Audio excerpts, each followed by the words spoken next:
के सपूतों ने चीनी सैनिकों की ऐसी की कुटाई कि दुम दबाकर भागने में ही थी उनकी भलाई। गलवान जैसी गलती फिर से दोहराने की फिराक में थे चीनी सैनिक।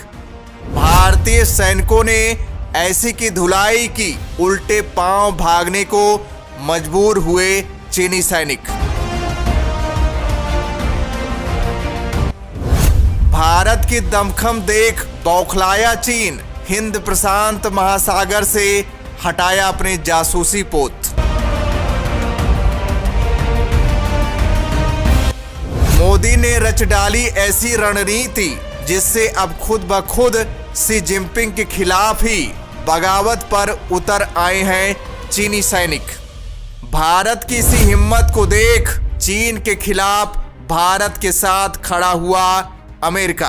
अब चीन की बजने वाली है बैंड, अब चीन के पास नहीं है उसे बचाने की कोई तोड़। दरअसल दोस्तों, हाल ही में 9 दिसंबर को चीन फिर से गलवान जैसी रूह कपा देने वाली घटना को अंजाम देने वाला था, लेकिन भारतीय सैनिकों को इसकी पहले से भनक थी और पूरी तैयारी के साथ मां भारती के सपूतों ने चीनी सैनिकों पर धावा बोल दिया। अच्छे से कुटाई की, हाथ पैर सब तोड़ डाले।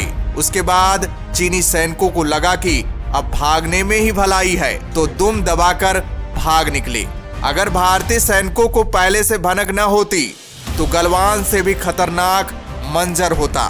भारत की इसी हिम्मत को देख अमेरिका भी कदम से कदम मिलाकर भारत के साथ खड़ा हो गया है। भारतीय सैनिकों की तारीफ करते हुए अमेरिका ने कहा है कि मां भारती के सपूतों में ही ऐसा दम है जो चीन को रणभूमि में धूल चटा सकते हैं। अमेरिका ने चीन को धमकी देते हुए कहा कि भारत अकेला नहीं है, मैं भी उसके साथ हूं, तुम्हारे नापाक मंसूबों को सफल नहीं होने देंगे। दरअसल दोस्तों, अरुणाचल प्रदेश के तवांग सेक्टर में यांगत्से एरिया में भारतीय और चीनी सैनिकों के बीच झड़प हुई है। चीन के 300 सैनिकों की सिर्फ कुछ ही भारतीय सैनिकों ने जमकर कुटाई की। जिस बात को लेकर पीएलए ने चुप्पी साधी हुई थी उसका खुलासा कर दिया है। चीन की हालत उल्टा चोर कोतवाल को डांटे जैसी हो गई है। इस पूरे घटनाक्रम के पीछे भारतीय सैनिकों को जिम्मेदार ठहराया है। भारतीय सैनिकों ने अवैध रूप से एलएसी को पार किया था, हम तो सिर्फ मना कर रहे थे। और यही नहीं, 1 मई 2020 को दोनों देशों के सैनिकों के बीच पूर्वी लद्दाख की पेंगोंग त्सो झील के उत्तरी किनारे पर झड़प हो गई थी। उस झड़प में दोनों तरफ के कई सैनिक घायल हो गए थे। यहीं से तनाव की स्थिति बढ़ गई थी। इसके बाद 15 जून की रात गलवान घाटी पर भारत और चीन के सैनिक आमने सामने आ गए। इसमें 20 भारतीय जवान शहीद हुए थे, जबकि चीन के 38 से ज्यादा जवान मारे गए थे। इसके बाद करीब 1 साल तक दोनों देशों के बीच काफी तनाव की स्थिति थी। सीमा पर हजारों जवान तैनात कर दिए गए थे।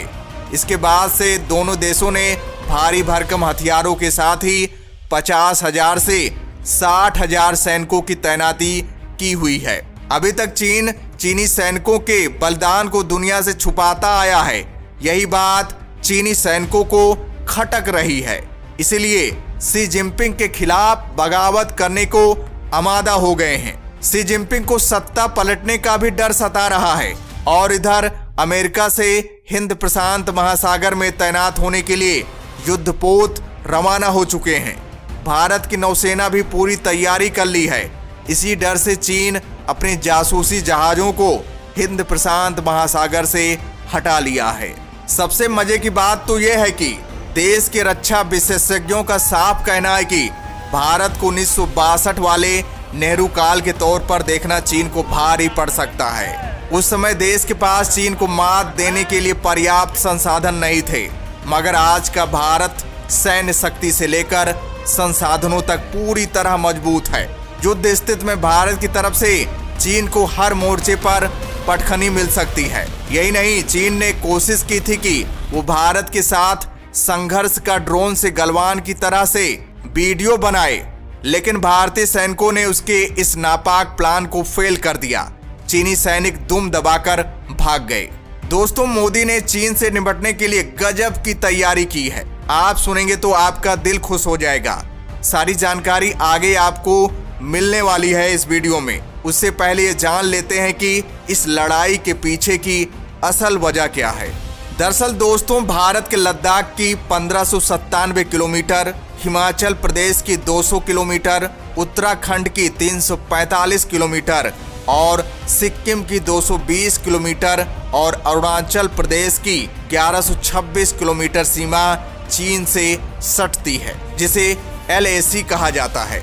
वैसे तो ब्रिटिश काल में ही मैकमोहन लाइन द्वारा भारत चीन की सीमा को स्पष्ट कर दिया गया था, लेकिन चीन अब उसे मानने से इनकार करता है। यही वजह है कि दोनों देशों के सैनिक परस्पर लड़ते भिड़ते रहते हैं। भारत और चीन के बीच LAC 3 क्षेत्रों में बटी हुई है। पहला पूर्वी क्षेत्र, जो अरुणाचल प्रदेश से सिक्किम तक फैला हुआ है। दूसरा मध्य क्षेत्र, जो उत्तराखंड और हिमाचल प्रदेश की सीमाओं में फैला हुआ है। और तीसरा पश्चिम क्षेत्र, जो लद्दाख की सीमा से जुड़ा हुआ है। इन क्षेत्रों में वक्त वक्त पर पैदा हुए विवादों के मद्देनजर दोनों देशों के बीच कई बार सैन्य स्तर की बातचीत हो चुकी है, लेकिन तनाव अब भी जारी है। ऊंची चोटियों पर काबिज होकर भारत की नकेल कसते रहने की गरज से चीनी सेना गाहे बगाहे बखेड़ा खड़ी करती रहती है, जिसका माकूल जवाब अब मोदी सरकार में मिल रहा है। चीन ने अगर की कोई हिमाकत तो पड़ेगी भारी। भारत ने निपटने के लिए कर रखी है पूरी तैयारी। तवांग है भारत का अभेद किला, जिसे चीन किसी भी हालत में नहीं हिला सकता। तवांग में तैनात है M777 और L-70 एयर डिफेंस सिस्टम, जो पल भर में कर देगा चीन का काम तमाम।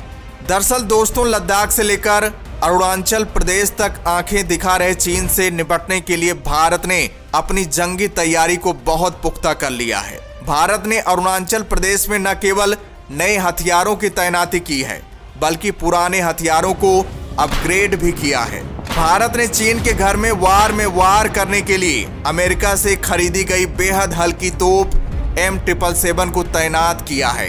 इसके अलावा भारत की कारगिल जंग में बेहद सफल साबित हुई बोफोर्स तोप भी तवांग सीमा पर तैनात है। भारत ने हवाई रास्ते से चीन के फाइटर जेट और ड्रोन हमले को विफल करने के लिए L-70 गन को तैनात किया है। इसके अलावा चीन सीमा पर तैनात जवानों को अत्याधुनिक राइफल भी दी गई है। भारत ने चीन के ड्रोन और फाइटर जेट जैसे हवाई खतरे से निपटने के लिए अपनी L-70 गन को अत्याधुनिक बनाया है। इस तोप को बड़े पैमाने पर तवांग में तैनात किया गया है। तेजी से गोलियां बरसाने वाली ये गन हवाई खतरे से निपटने का भारत का मुख्य हथियार है। ये L-70 गन युद्ध में भी बेहद कारगर साबित हुई है। यह गन नीचे से उड़ान भर रहे हवाई खतरे जैसे ड्रोन, अटैक हेलीकॉप्टर और आधुनिक एयरक्राफ्ट को मार गिराने में सक्षम है। तो दोस्तों, जय हिंद, जय भारत।